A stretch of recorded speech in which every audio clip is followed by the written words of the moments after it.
una persona molto per bene, un generoso, molto generoso, e quindi insomma gli anni suoi sono stati anni belli.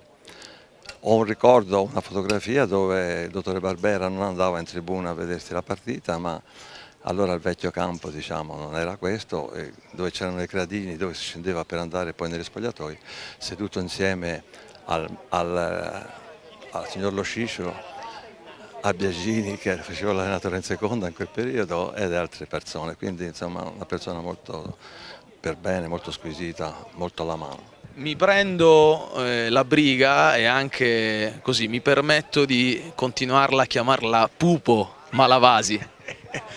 Ma per me è una soddisfazione perché è rimasto un soprannome che a Palermo mi ha dato tante soddisfazioni, che era una persona molto modesta e nello stesso tempo un grande intenditore dell'attività sportiva e nel caso nostro calcistica.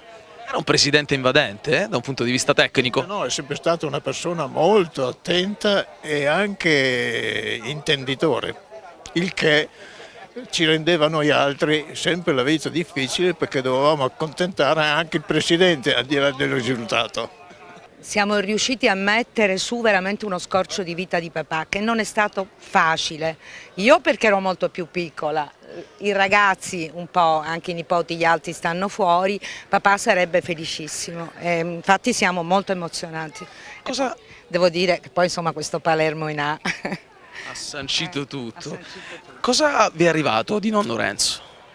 Di nonno mi è arrivato tutto, tutto. Lui era una persona così, aveva un ruolo così importante, ma era una persona molto umile. Devo dire che mi ha trasmesso questo, quindi tutto, l'umiltà, il suo modo di fare, nell'aiutare gli altri, nel cercare sempre di, non so, di non vedere mai le differenze, chiunque avesse di fronte. Lui era una persona così, umile con chiunque.